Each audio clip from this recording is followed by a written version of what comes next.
खबरदार रहने के लिए चैनल को सब्सक्राइब करें और प्रेस करें बेल आइकन। नमस्कार, आप देख रहे हैं इंडिया टाइम 24 न्यूज में आपके साथ दीपक। भारत में बहुदलीय व्यवस्था है। राजनीतिक दलों में से राष्ट्रीय राष्ट्रवादी पार्टी एक ऐसा दल है जिसके उम्मीदवारों की फोटो ही उसका चुनाव चिन्ह है। हमारे सहयोगी परवीन ने पार्टी के कुछ सदस्यों से बातचीत की, जरा देखिए। नमस्कार, आप देख रहे हैं इंडिया टाइम 24 न्यूज़। आपके साथ मैं हूं प्रवीण। राजधानी दिल्ली में चुनावी बिगुल बज चुका है और हमारे देश में बहुदलीय व्यवस्था है, लोकतंत्र है, जिसमें कोई भी व्यक्ति चुनाव लड़ सकता है, कोई भी पार्टी बना सकता है। ऐसे में राष्ट्रीय राष्ट्रवादी पार्टी के एक उम्मीदवार मेरे साथ मौजूद हैं। महेंद्र सिंह नाम है उनका। और इस पार्टी की खासियत ये है कि आप जब मतदान करने जाएं तो आपको चुनाव चिन्ह में कंफ्यूज नहीं होना है, क्योंकि जो कैंडिडेट होगा उसका फ़ोटो ही उनका चुनाव चिन्ह होगा। तो मेरे साथ मोहिंद्र जी हैं, उनसे बात करेंगे। सर, सबसे पहले तो आप अपने बारे में और अपनी पार्टी के बारे में हमारे दर्शकों को बताएं। सर, मेरा नाम मोहिंदर सिंह है और मैं राष्ट्रीय राष्ट्रवादी पार्टी से चुनाव लड़ रहा हूं। और हमारी पार्टी की एक ही विचारधारा है कि कोई भी कैंडिडेट अगर कहीं से भी खड़ा होता है, वो अगर बिना चुनाव चिन्ह के चुनाव लड़ना चाहता है तो हमारी पार्टी उसका स्वागत करती है। और बिना चुनाव चिन्ह के चुनाव लड़ना हमारी एक मुहिम है। इसको आप इससे बिल्कुल भ्रमित ना हो कि हम चुनाव जीतने के लिए आ रहे हैं। हम देश में बदलाव करने के लिए आ रहे हैं और देश में हमें बदलाव करना है कि भ्रष्टाचार कैसे मिटाया जाए। और चुनाव चिन्ह हटा करके ये एक हथियार है जिससे पार्टियां अपना जो पैसा है उसको बढ़ाती हैं। कई करोड़ों में जो टिकट बिक्री होती है, उस बिक्री को हमें बंद करना है।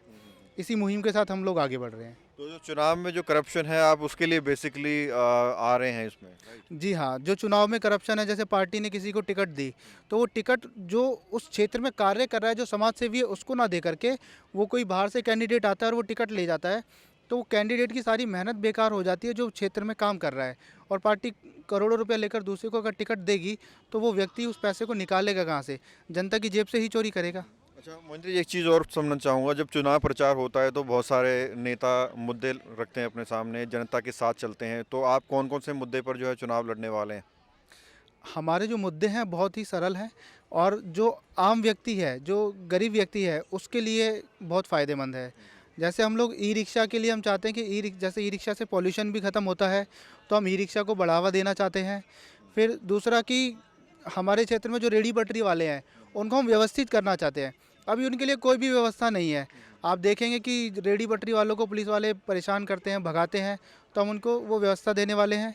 और तीसरा कि क्योंकि क्षेत्र में काम नहीं होते हैं, उसका काम ना होने का सबसे बड़ा कारण ही यही है कि जो भी कैंडिडेट जीतता है वो जीतने के बाद पार्टी की गुलामी करने लगता है। और हमारी अगर पार्टी से अगर कोई कैंडिडेट जीतेगा तो वो पार्टी की गुलामी नहीं कर पाएगा, वो जनता की सेवा करेगा। वो जनता के लिए है, जनता उसको चुन रही है, पार्टी को नहीं चुन रही। अगर आप बीजेपी को कमल पे निशान पे वोट दबाएंगे तो बीजेपी को वोट जाएगा, और आपने बीजेपी को चुना है, आपने कैंडिडेट को नहीं चुना। और बीजेपी ने जब उसको जिताया है तो कैंडिडेट की मजबूरी बन जाती है कि वो बीजेपी की सेवा करता है, जनता की सेवा नहीं कर पाता। सर, अपना नाम और डायरेक्शन बता दीजिए। मैं लोकेश कुमार हूं और दिल्ली प्रदेश की जिम्मेदारी मेरे पास है। अच्छा लोकेश जी, बताइए, जब चुनाव होंगे तो बहुत सारे कद्दावर नेता भी हैं, बहुत सारी जो है स्ट्रॉन्ग पार्टियां भी हैं। उनके बीच में आपको लगता है कि जो चुनाव चिन्ह आप लेकर चल रहे हैं अलग पार्टी का, उसको उस पर कहीं ना कहीं जनता विश्वास देगी, और देगी तो क्यों देगी? बिल्कुल, देखिए, जनता बिल्कुल पकी पड़ी है इन पार्टियों से, पार्टी तंत्र से दुखी है। उन जनता में हर व्यक्ति जानता है कि पार्टी किस तरह का धंधा करती है, जिससे उसका पैसा इकट्ठा होता है। जनता पकी पड़ी है। हमारे कितने साधन है, कितनी क्षमता है, हम कितने लोगों तक पहुंच पाएंगे, वो बात अलग है। लेकिन रिस्पांस बहुत अच्छा है। लोगों से बात करो, लोग, इवन इसका उदाहरण है, हमने पिछली बार लोकसभा का जब चुनाव लड़ा था तो हमारे साथी अनिल कुमार जी चांदनी चौक में 5वें स्थान पर थे, और जबकि हमने बहुत थोड़े दिन काम किया था, क्योंकि हमने एक्सपेरिमेंट किया था। विधानसभा में उससे ज़्यादा मजबूती तरीके से काम करने लगे हैं। वो समय हमने बहुत कम समय में ये सब हासिल किया था इसमें। और सबसे ज़्यादा हम पैसा बहुत कम खर्च करते हैं। चुनाव बिल्कुल 1 to 1 पे लड़ते हैं, तो इसलिए हमें भौकाल से कोई फ़र्क नहीं पड़ता है। लोग जो आडंबर से खड़ा करते हैं और उनको पता भी नहीं चलेगा कब उनके नीचे से ज़मीन खिसक गई, क्योंकि हम लोग 1 to 1 में जो बात कर रहे हैं, हमारा भौकाल नहीं दिखेगा। 1 to 1 में लोग कन्वर्ट, क्योंकि हमारा मिशन है। हमारे लिए चुनाव नहीं है और लोगों के लिए चुनाव होगा। हमारे लिए मिशन है। हमारे लिए मिशन है कि एक ये लोकतंत्र जो पार्टी तंत्र ने जिस पे कब्जा किया हुआ है, इस लोकतंत्र को आज़ाद कराना है। आज पार्टी तंत्र की वजह से सब कुछ ऐसा हो रहा है। सर, आप क्या कहेंगे, कैसे आप लोगों को अपने साथ जोड़ रहे हैं और कितना बड़ा नेटवर्क है पार्टी का? पार्टी का नेटवर्क तो ये है कि पार्टी अभी इस मुहिम पे चालू हुई है, क्योंकि हमारा मुहिम जो था भ्रष्टाचार हटाओ, और आप देखो कि भ्रष्टाचार की अगर जड़ है तो वो चुनाव चिन्ह है, क्योंकि कार्य करते हैं, पार्टियों के कार्यकर्ता कार्य करते हैं, सब कुछ करते हैं, लेकिन बाहर से कोई आता है या कोई करप्ट आदमी आ जाता है, अटैची थमाता है और टिकट ले जाता है, ठीक है। और लोगों को भी नहीं पता होता उन्होंने वोट किसको दिया, कैंडिडेट को जानते नहीं है, ना कैंडिडेट का नाम तक कई जानते हैं, उन्हें सिर्फ ये पता होता है कि हमने इस चिन्ह को वोट दिया है। तो जो मतलब करप्शन की जड़ है, तो वो अगर हट जाएगी तो आप समझो कि काफ़ी हद तक सुधार हो सकता है। सर, आपका क्या विचार है, किन मुद्दों पर चुनाव लड़ रहे हैं, जनता को कैसे अपने पक्ष में करने की कोशिश कर रहे हैं? जी, मैं द्वारका विधानसभा से हूँ, इसी पार्टी से। तो हम एक दूसरे की सहायता संगठन के रूप में तो सब कर ही रहे हैं। मुद्दे सब बता ही चुके, सारी बातें हमारे वरिष्ठों ने बताई दी है। देखिए, हमने 3 मुद्दों पे अभी मांग की थी जिसकी सुनवाई नहीं हुई थी, जिसमें हमने ई रिक्शा के लिए मांग थी, चार्जिंग और पार्किंग स्टैंड के लिए, और हमारी एक मांग थी कि जो canopy high court supreme court का जो ऑर्डर था उसको इम्प्लीमेंट कर दिया जाए। तीसरा था कि जो रेहड़ी पटरी वाले हैं उनको दे दिया जाए, और ये काम हमारे शिक्षित रोजगार गारंटी, तो तीनों को नकार दिया गया उसके लिए। और आपने एक प्रश्न आपने किया था इनसे कि लड़ रहे, देखिए ये इस अवस्था में और सर्दी में ये कार्य कर रहे हैं, इनके पास ये पार्टी में है, तो इनको कोई ऐसा स्वार्थ तो नहीं है। और ये जो लड़ाई है स्टेप टू स्टेप लड़ी जाएगी, बड़े स्तर पे लड़ी जाती है। जब इन्होंने भी बड़ी पार्टियों ने शुरू किया था तो इनके पास भी कोई ऐसा बेस नहीं था, 1 to 1 जाके किया था।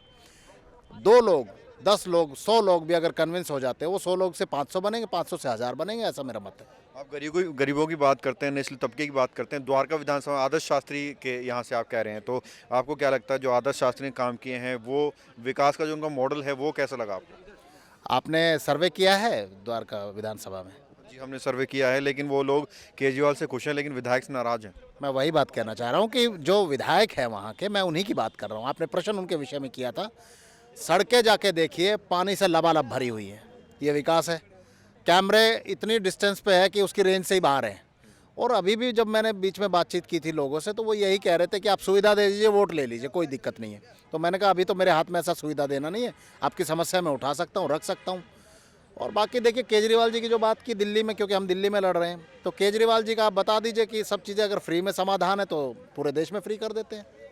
चलिए, फ्री से कोई समाधान नहीं कहने की कोशिश करें। सर, एक बार फिर आपके पास आऊँगा। मटियाला विधानसभा में जो गुलाब सिंह हैं उनके बारे में कहा जाता है कि वो नज़र नहीं आते हैं, जनता के बीच में नहीं जाते हैं, तो आप क्या कहेंगे उनके काम को लेकर? आप उनके काम को लेकर, विकास को लेकर आप चुनाव लड़ेंगे, लेकिन कितनी बड़ी चुनौती है ये मैं जानना चाहता हूँ। देखिए, वो जनता को दिखाई नहीं देते, इसका सबसे बड़ा कारण यही है कि जनता ने झाड़ू का बटन दबाया और आम आदमी पार्टी को जिताया।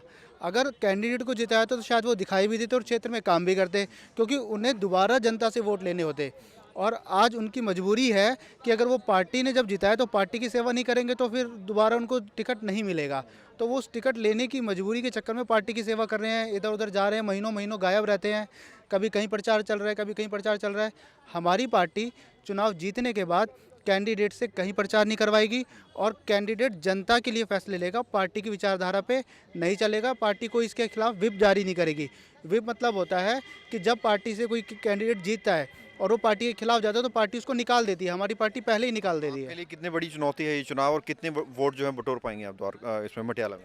जी देखिए, चुनौती तो मैं इसको नहीं मानता, क्योंकि हम मुहिम है और वोट बटोरना कोई बड़ा लक्ष्य नहीं है हमारा।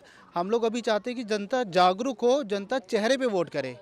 तो इसको चुनौती हमारे लिए ये नहीं है कि हमें वोट कितने लेने हैं, चुनौती हमारे लिए ये है कि जनता को किस तरह जागरूक करना है कि जनता जिस कैंडिडेट को चुन रही है उसके चरित्र को जाने, उसके बारे में जाने। अगर उसके बारे में जानेगी तो निश्चय ही क्षेत्र का विकास होगा, और क्षेत्र का विकास होगा तो देश का आखिरी विकास। सवाल, क्या कहेंगे जिस 8 तारीख को जिस तरह से वोट पड़ने हैं, जनता क्या किन बातों को ध्यान में रखकर अब मतदान की लाइनों में लगे?